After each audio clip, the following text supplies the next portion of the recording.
Valmiki Ramayana, Aranya Kanda, Book number 3, Sarga 33, Roman numerals XXXIII 33, Shurpanakha's speech.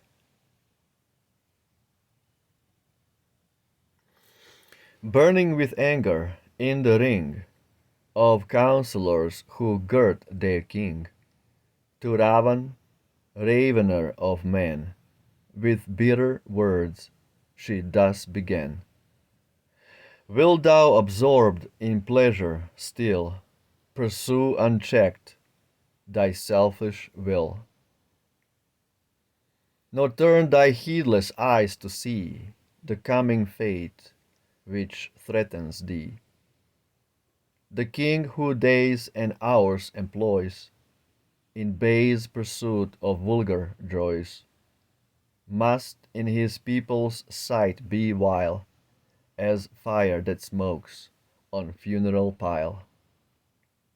He who, when duty calls him, spares no time for thought of royal cares, must, with his realm and people all, involved in fatal ruin fall.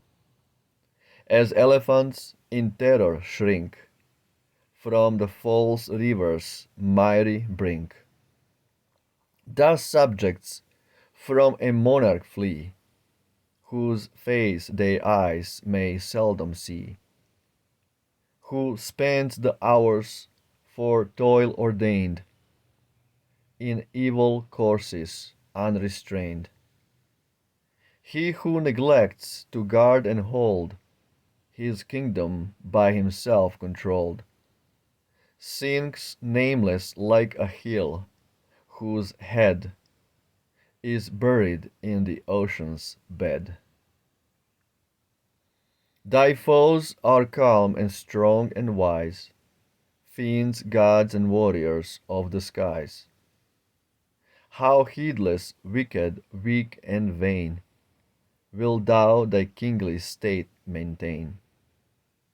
Thou lord of giants, void of sense, slave of each changing influence, heedless of all that makes a king, destruction on thy head wilt bring.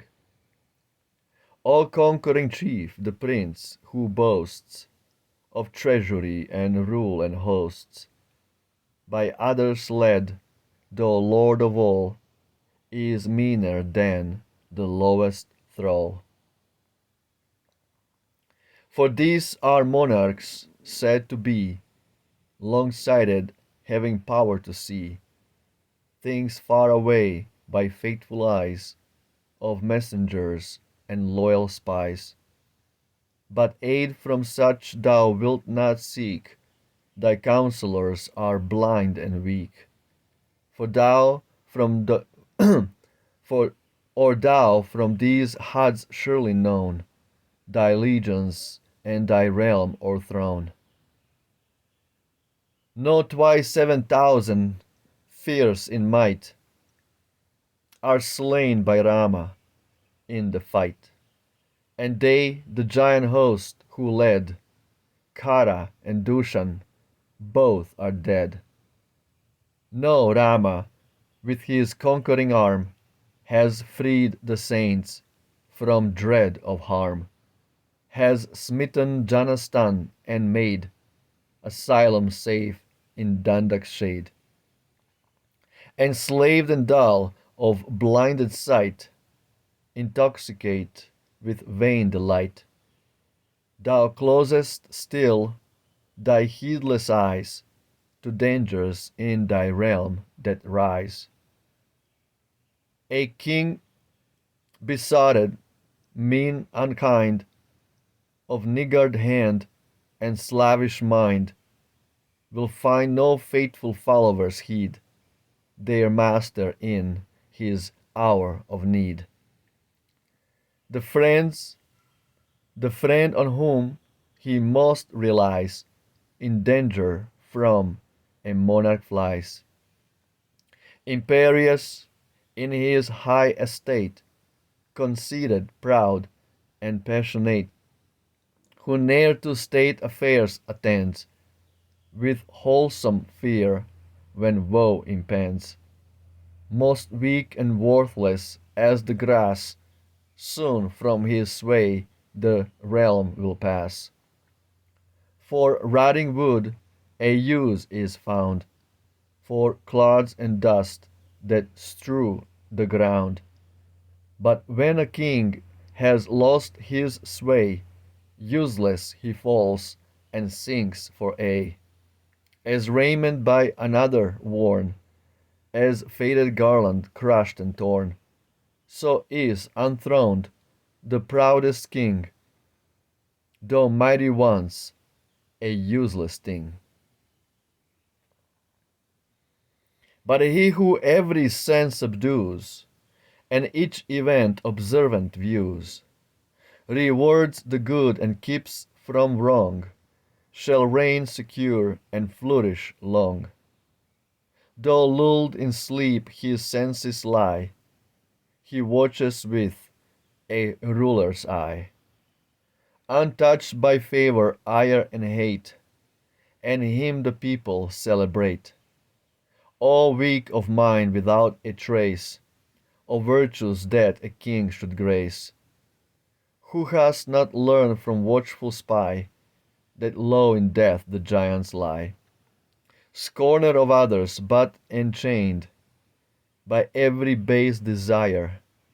By thee each duty is disdain, which time and place require. Soon wilt thou, if thou canst not learn, ere yet it be too late, the good from evil to discern, fall from thy high estate. As thus she ceased not to upbraid the king with cutting speech, and every fault to view displayed, naming and marking each. The monarch of the sons of night, of wealth and power possessed, and proud of his imperial might, long pondered in his breast. Absolutely, absolutely beautiful. Sri Ramayana. Credit where credit is due, Mr. Ralph Griffith, translating from Sanskrit to Poetic British, 18th century British. Footnotes 268.1.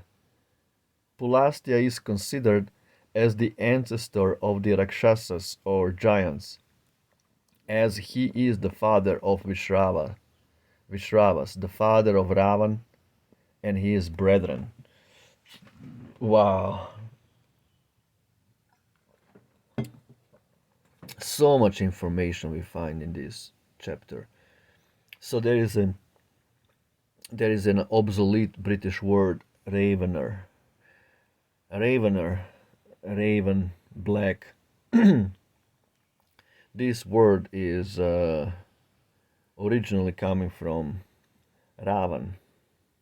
The etymology of the word ravener or raven is coming from Ravan. Ravan was a black dude, and he was the ravisher and ravener. He was ravishing others people. So he is from Pulastya race. Now, if you look at map of Europe in Italy, if you look the map of Italy, and on the other side of the Adriatic Sea is Croatia. There is a city called Pula, and then across the Adriatic Sea is a city called Ravenna in Italy, and across Ravenna is Rome.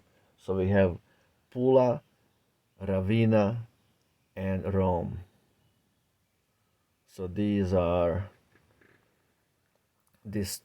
three geographical locations are actually telling us about Ramayana, about um,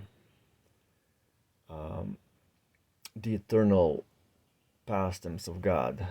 The Rome, the name Rome is named after Rama, Romulus and Remus. Romulus in Latin means little Rama.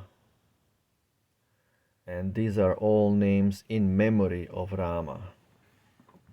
If you study the so-called mythology of the founding of Rome, it's all coming from Ramayana. It's 100% from Ramayana. Rama had two sons, Romulus and Remus, two little Ramas. They were called Lava and Kusha in Sanskrit, but they can have many other names like little Ramas. And they were raised by a single mother, Rhea Sylvia, who was allegedly raped. Sita was allegedly raped and raised the two boys single-handedly in the forest, like a lupa, like a lupa means prostitute, discarded prostitute living in the forest.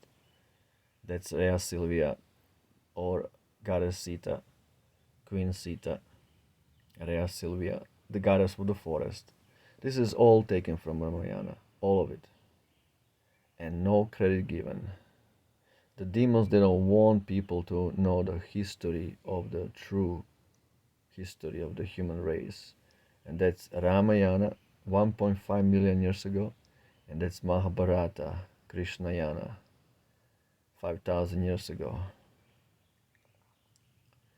Amazing description of how Shurpanakha is addressing her brother Ravana, because Ravana is not paying attention.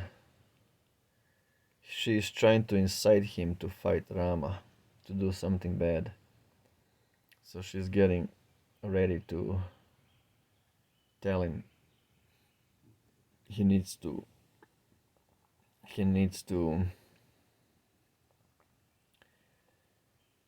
do something. But the way she talks to him is just absolutely amazing. Jai Shri Ramayana. Roma Victor. Victory to Rama. Hail Ram. Jai Shri Ram. Ciao.